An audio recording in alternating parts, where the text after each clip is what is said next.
All right, sorry folks for the pause there. So again, you are a mandated reporter. Make sure that you call and report any suspicion of abuse, okay? All right, so sexual abuse, so this can be any age or gender, okay? So, it's not just girls, it's not just boys. This can happen anywhere, in any age group in our pediatric population. So maintain an index of suspicion. Make sure that you're doing a good assessment. Some of the questioning here may be difficult. Treat bruises and fractures as well. Do not examine the genitalia unless there is evidence of bleeding or other injury that must be addressed. So, life-threatening bleeding or injury that has to be addressed, then that would be a different story, okay? All right, so do not allow the child to wash, urinate, or defecate until a physician completes an examination, okay? Because what this does is you get rid of evidence, okay? There are what they call sane nurses that do sexual assault exams. Children's Mercy downtown has a sane nurse available 24 hours a day, 365 days a year. So if I have a pediatric patient that has been involved that has been sexually assaulted, I'm going to take them downtown to Children's Mercy so that they get that definitive care that they need, that evidence is collected, and there's no gaps in their care, okay? Ensure an EMT or police officer of the same gender remains with the patient. Again, if you're an all-male crew or an all-female crew and you're dealing with an opposite gender, it's very wise to try to get a EMT or officer of the same gender to accompany you or be with you, especially if you have to do any kind of exam. Maintain a professional composure, and I will tell you that it will be hard, but you must be able to remain calm, professional, respectful, in the best interest of that patient. Obtain as much information as possible from the child and any witnesses.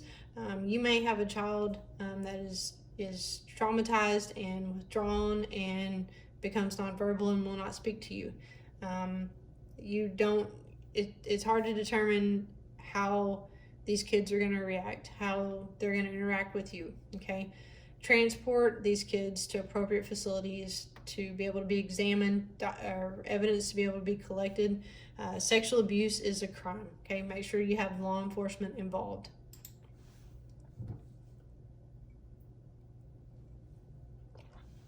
All right, so sudden infant death syndrome.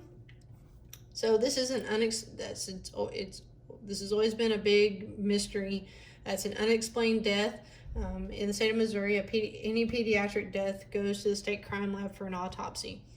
With SIDS patients, it's always inconclusive. They don't know why these things happen, they just do. About 3,500 infants die of SIDS annually. There's always been these shifts over the years, like in the 80s and 90s, they told you to put babies on their stomach because they were going to die from SIDS if they were on their back. Well, now they tell you to put them on their back. Well, now they tell you to do this. Now they tell you to do that, okay? One of the things I've always, is don't put the baby in the bed with you. I ran pediatric arrest on a 6-week-old years ago. Mom had gotten up she was breastfeeding the baby, had fed the baby. Her and the baby laid back down in the bed. She had a 6-week-old baby. She was exhausted, rolled over on the baby, suffocated the baby, and the infant died. So do not put the baby in the bed with you, okay? SIDS is impossible to predict. Like I said, you just never know where this is going to happen. Nowadays, there's all kinds of things, like when my niece was born, they have those, I believe it's called an owl. It's a little sock that goes on their feet.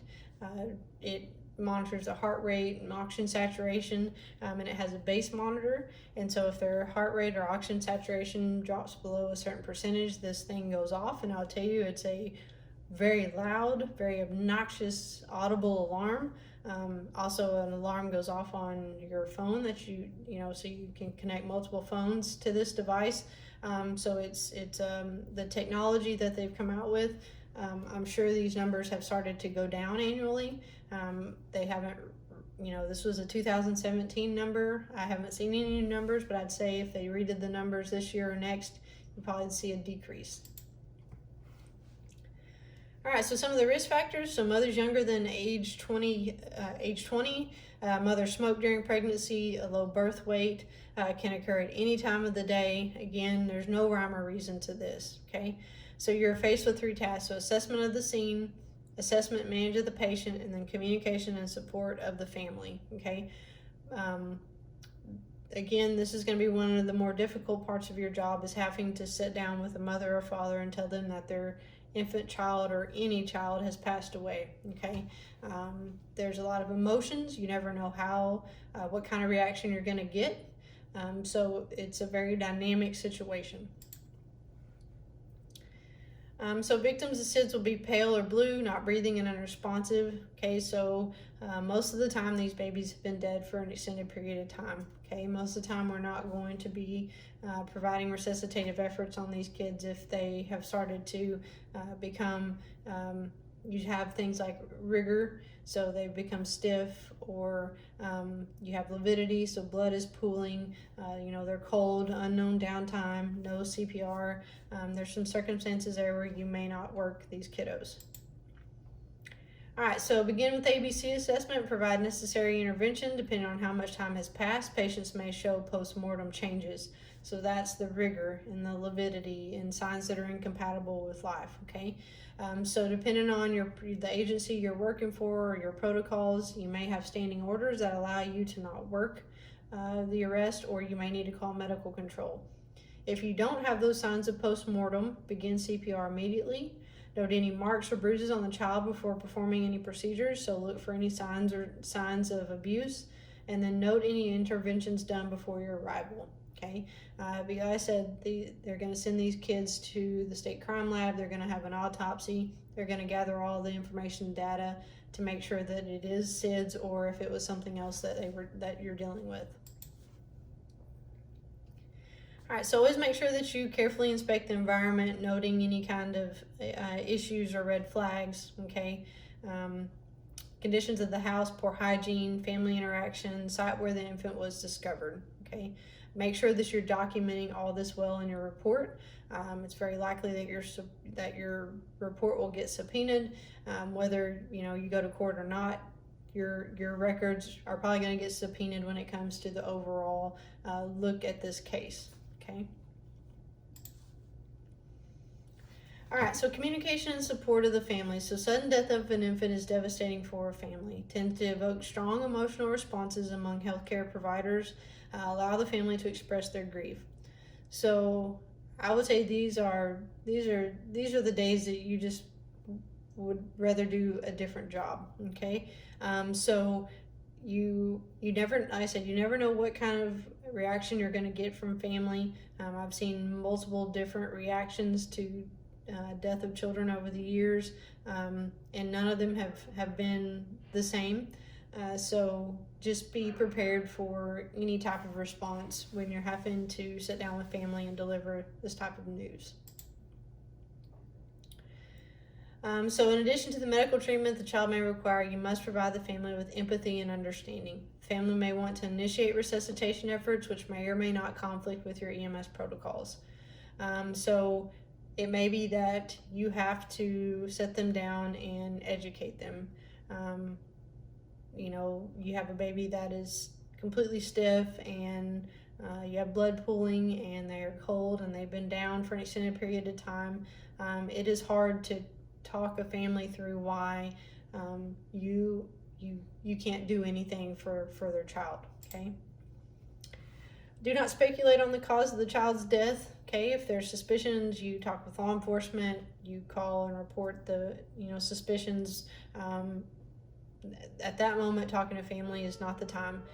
The family should be asked whether they want to hold the child and say their goodbyes, so you need to facilitate whatever it is that is needed in that moment. And it's not going to be easy, okay? Use the child's name, speak to the family member at eye level, use died and dead.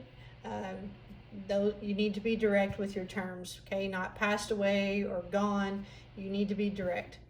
People need died and dead, in order for their brain in those moments to understand and compute what's transpiring. Okay. All right, so acknowledge the family's feelings, but never say, I know how you feel. Because unless you have truly experienced the loss of a child yourself, you do not know how they feel, okay? Offer to call other family members or whoever, what do you need? Who can I call for you? Keep any instructions short, simple, and basic. Ask the family if they want to hold the child, if they want to say goodbye to the child.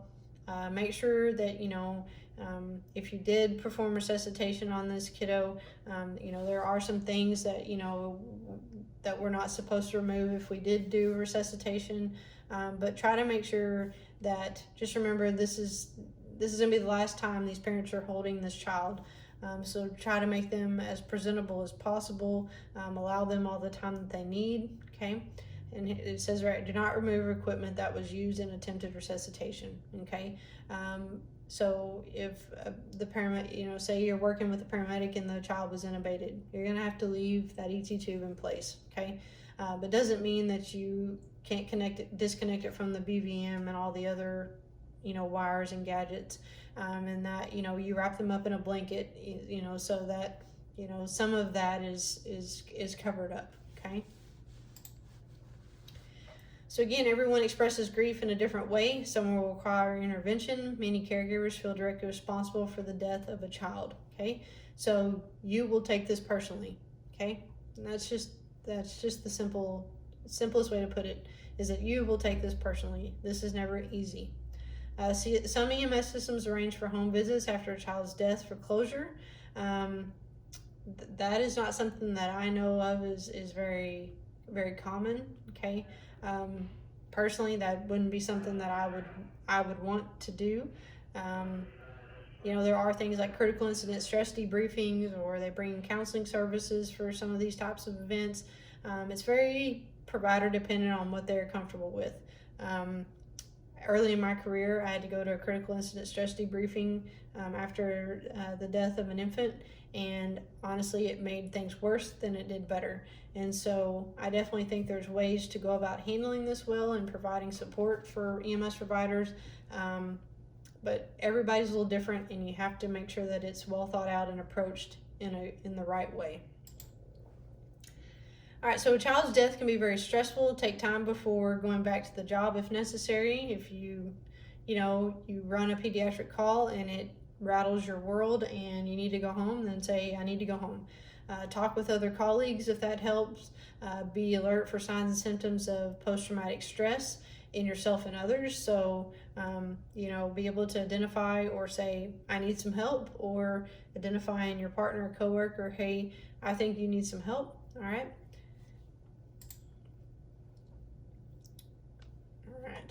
I'm going to talk about this. All right, so folks, make sure that you go through and look at the review questions, okay? This will help you kind of bring everything in the chapter together. All right, folks, thanks for watching the videos. Sorry that it's going to be in 2 pieces, but I'll get them posted to YouTube. Thanks.